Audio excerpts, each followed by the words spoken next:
All right, we want to keep the attention on the situation at the Russia-Ukraine border following President Biden and President Vladimir Putin's video call yesterday, which lasted for about 2 hours. Joining us now from the state of California is former acting director of national intelligence and former U.S. ambassador to Germany, friend of the show, Ric Grenell. Ric, good morning. Nice to see you.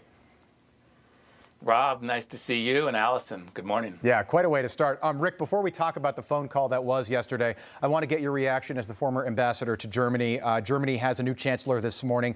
Olaf Scholz was elected yesterday. Angela Merkel, a close friend of yours, she received a standing ovation from the German parliament after her years of service. Is this good for the United States? Well, I think it remains to be seen. The United States needs to have ambassadors and diplomats who are pushing hard on the America First agenda. And I think what we need to see is a better partnership from the entire Europeans and transatlantic alliance. And that doesn't mean that we water down our policy so that it becomes weaker. It means that we've got a partner on a lot of different issues. And I think Europe has to be much stronger. Olaf Scholz is a man that I know. He has been the finance minister of the CDU, SPD coalition government for Angela Merkel. They know each other well.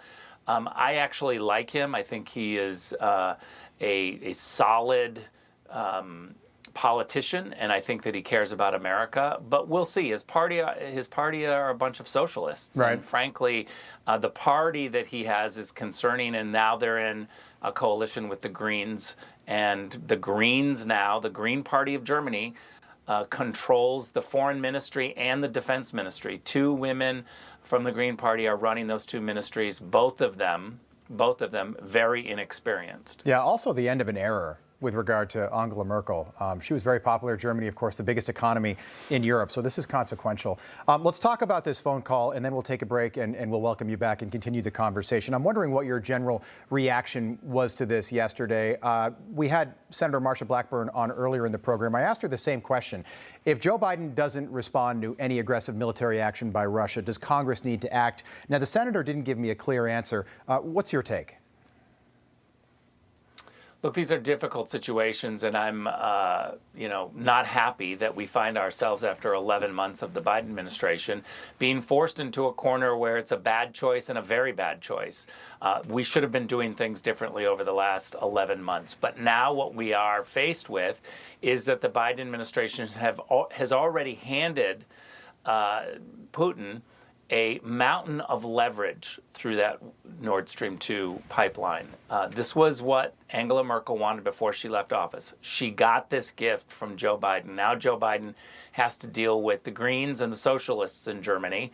One thing to remember, that Germany stepped away from Europe, and I always have said that our policy, America's policy, should be united with the Europeans who were against the Nord Stream 2 pipeline. The Germans stepped away and did it, put this pipeline forward despite what Europe wanted. Right. And so if we wanted to be closer to all of the EU and to Europe, we would have stood firm against Angela Merkel and this pipeline. Ric, do me a favor.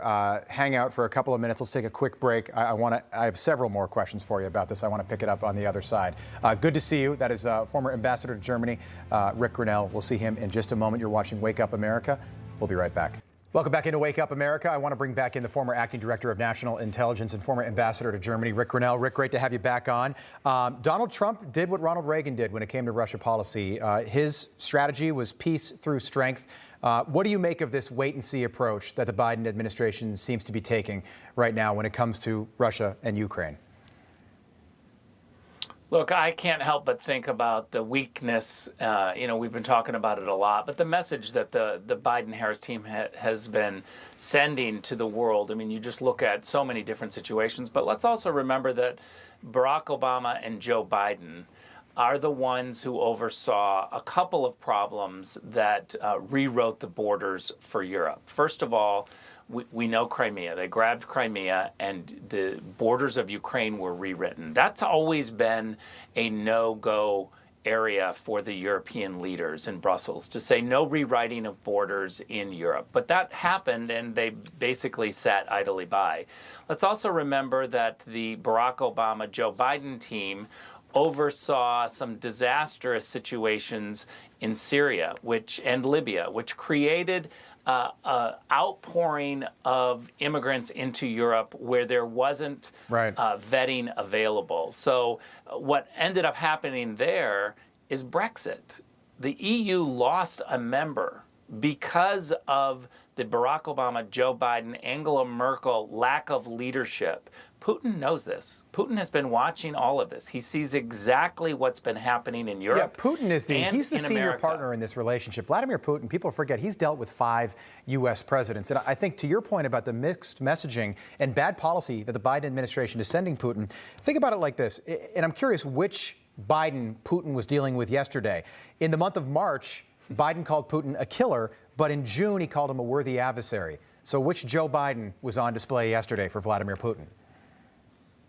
Look, some of that talk, Rob, in all honesty, is good diplomacy, is to be able to look at different policies and call it out and to be able to say, this is terrible, this is good, and to be able to do that and do it with a straight face, I think sometimes is good. But let's just remember yesterday, when Putin was looking across the camera and looking at Joe Biden, he was looking at a man that he knew spent 4 years calling Donald Trump a Russian asset. He knew that wasn't true, and yet Joe Biden has never disregarded that 4-year campaign. So Putin knows exactly who Joe Biden was.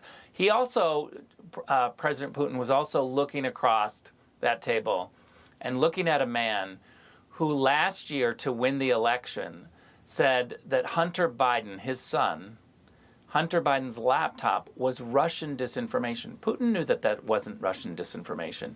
So he's looking at somebody who won the election by lying. And so I think that's a low point for America.